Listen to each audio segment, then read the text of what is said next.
ఉస్నాబాద్ హుజురాబాద్ ఐదు నియోజకవర్గాలు ఉన్నాయి. ఒక్కొక్క నియోజకవర్గం నుంచి సుశిక్షితులైన ఎంపిక చేయబడ్డ 500 మందిని ఇదే జిల్లా పార్టీ కార్యాలయంలో శిక్షణ కార్యక్రమాన్ని కూడా ఒక రోజు లేదా 2 రోజుల పాటు వివిధ అంశాల మీద కూడా ఆ కార్యక్రమాన్ని కూడా ఈ సంవత్సరమే ప్రారంభిస్తాం. దాన్ని కూడా పూర్తి స్థాయిలో అంటే వాళ్ళ కాంగ్రెస్ బీజేపీ చేస్తున్న అన్యాయం, 11 నెలలుగా బీజేపీ చేస్తున్న అరాచకం, మరి గత 16 నెలలుగా కాంగ్రెస్ చేస్తున్న దుర్మార్గ పాలన, ఏమేం వాళ్ళు చేస్తున్నారు, ఏమేం మనం చేసినాం, ఇవన్నీ కూడా ఒకసారి గుర్తు చేసే విధంగా ఉద్యమ పార్టీగా టీఆర్ఎస్ సాధించిన విజయాలు, ఉద్యమ పార్టీగా రాష్ట్రాన్ని సాధించిన వైనం, దానికోసం జరిగిన పోరాటాలు, దానికోసం జరిగిన త్యాగాలు, ఇవన్నీ కూడా మళ్ళీ ప్రజల దృష్టికి తీసుకొచ్చే విధంగా ఈ శిక్షణ కార్యక్రమాలు ఉంటాయి.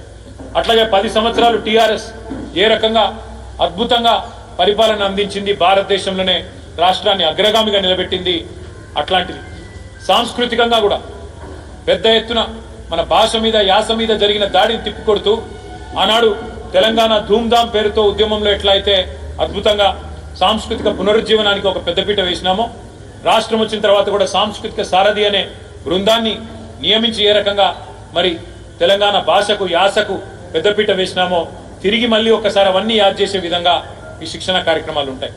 తదనంతరం ఒకవేళ స్థానిక సంస్థలు వస్తే, స్థానిక సంస్థల ఎన్నికలు వస్తే వాటిని కూడా ఎదుర్కొంటాం ప్యారలల్ గా మా పార్టీ సంస్థాగత నిర్మాణం. అందుకే ఈ సంవత్సరం కీలకమని నేను చెప్పిన, మా మహాసభతో పాటు ఏప్రిల్ 27 నాడు రజతోత్సవ సభతో పాటు మెంబర్షిప్ తర్వాత కమిటీల సంస్థాగత నిర్మాణం, కమిటీల ఎంపిక, తదనంతరం శిక్షణ కార్యక్రమాలు ప్రతి జిల్లాలో ప్రతి నియోజకవర్గాన్ని యాక్టివేట్ చేసే విధంగా చేయబోతా ఉన్నాం. ఇక మీకు తెలుసు, రాష్ట్రంలో ప్రస్తుతం ఉన్న రాజకీయాల గురించి కూడా మీకు తెలుసు. ఒకటి మాత్రం పక్కా, రెండు ఢిల్లీ పార్టీలు కూడా, ఒకటేమో సంచులు మోసే పార్టీ, ఇంకోటేమో చెప్పులు మోసే పార్టీ. ఢిల్లీ వాళ్ళ చెప్పులు మోసే పార్టీకి, ఢిల్లీకి సంచులు మోసే పార్టీలు రెండు ఉన్నాయి.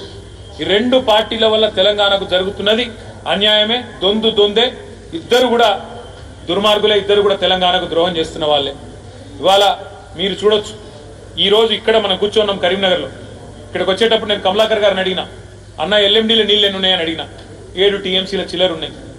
నేను అడిగిన అక్కడ రాజన్న సిరిసిల్లలో మా చెలిమేడ లక్ష్మీ నరసింహారావు గారిని అడిగిన, అన్న ఎన్నున్నాయని రవిశంకర్ గారిని వారిని అడిగితే, అన్న 27 టీఎంసీలు బట్టే ఎంఎండీలో మిడ్ మానేర్లో రాజరాజేశ్వర్ సాగర్లో అక్కడ కూడా 7 టీఎంసీలే ఉన్నాయన్నారు.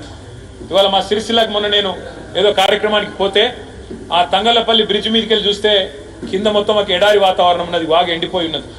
ఒకనాడు ఇదే ఏప్రిల్ మే నెలలో కేసీఆర్ గారి హయాంలో, కేసీఆర్ గారి ప్రభుత్వం ఉన్నప్పుడు చెరువులు మత్తళ్లు దుంకిన విషయాన్ని నేను కరీంనగర్ జిల్లా ప్రజలకు గుర్తు చేస్తా ఉన్నా.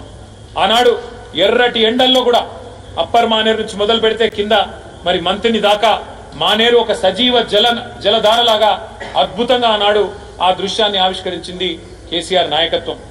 ఫ్లడ్ ఫ్లో కెనాల్ను అక్కడ పైన కొరుట్ల నుంచి మొదలు పెడితే కింద హుజురాబాద్ అవతల దాకా ఒక సజీవ జలధారగా మార్చింది కేసీఆర్ నాయకత్వం.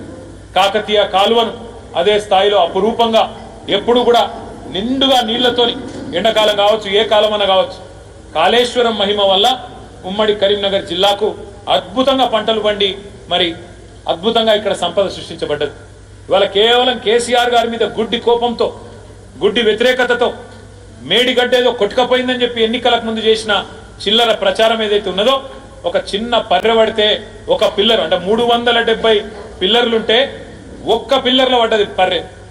370ల 3 బ్యారేజీలు, 19 రిజర్వాయర్లు, 21 పంప్ హౌజులు, 100 కిలోమీటర్ల సొరంగ మార్గం, 1000 కిలోమీటర్ల ప్రవాహ కాలువలు, గిన్ని ఉన్న కాళేశ్వరాన్ని పట్టుకొని ఒక్క బ్యారేజీలో 370 పిల్లర్లలో ఒక్క పిల్లర్కు పర్రె పడితే అయిపోయింది, కొట్టుకపోయింది, 1,00,000 కోట్లు పోయినాయి అని చెప్పి ఇద్దరు కలిసి, ఆయన దున్నపోతినిందంటే ఈయన దుడ్డం కట్టేయమన్నట్టు పైకెళ్ళి NDSA రిపోర్ట్ అని చెప్పి ఒక ఆయన వచ్చి నీళ్లలో దిగకుండా, కనీసం కిందికి పోయి చూడకుండా ఏదో జరిగిపోయిందని చెప్పి ఆగమేఘాల మీద 48 గంటల్లో రిపోర్ట్ ఇచ్చింది కేంద్ర ప్రభుత్వం.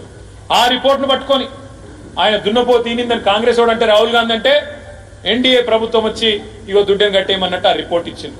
మరి నేను అడుగుతా ఉన్నా, ఈరోజు 48 గంటల్లోనే రిపోర్ట్ ఇచ్చిన మీరు మేడిగడ్డ మీద సుంకిశాల రిటైనింగ్ వాల్ కూలిపోతే ఒక్క బీజేపీ మాట్లాడాడు ఎందుకు? ఏ ఎన్డీఎస్ఏ కదలదు ఎందుకు? అట్లే ఎస్ఎల్బిసి టన్నల్ కూలిపోయి 8 మంది చచ్చిపోయినారని చెప్పి వార్తలు వస్తున్నాయి. మరి 8 మంది చచ్చిపోయినా, టన్నల్ కూలిపోయినా కేంద్ర ప్రభుత్వంలో మాత్రం దున్నపోతు మీద వానబడ్డట్టే తప్ప కనీసం ఒక్క మనిషి రాడు, ఒకరు మాట్లాడరు. ఈ ప్రభుత్వం మరి ఇట్లా తప్పు చేస్తున్నదనే మాట రాదు, ఎన్డీఎస్ఏ రాదు, ఎవరు కూడా రాదు. అంటే దీన్ని బట్టి ఏమర్థమవుతున్నది? ఇద్దరు కలిసి, బీజేపీ కాంగ్రెస్ కలిసి కేసీఆర్ గారిని బద్నాం చేయాలి. కానీ వాళ్ళు ఎన్ని అనుకున్నా అది నెరవేరది.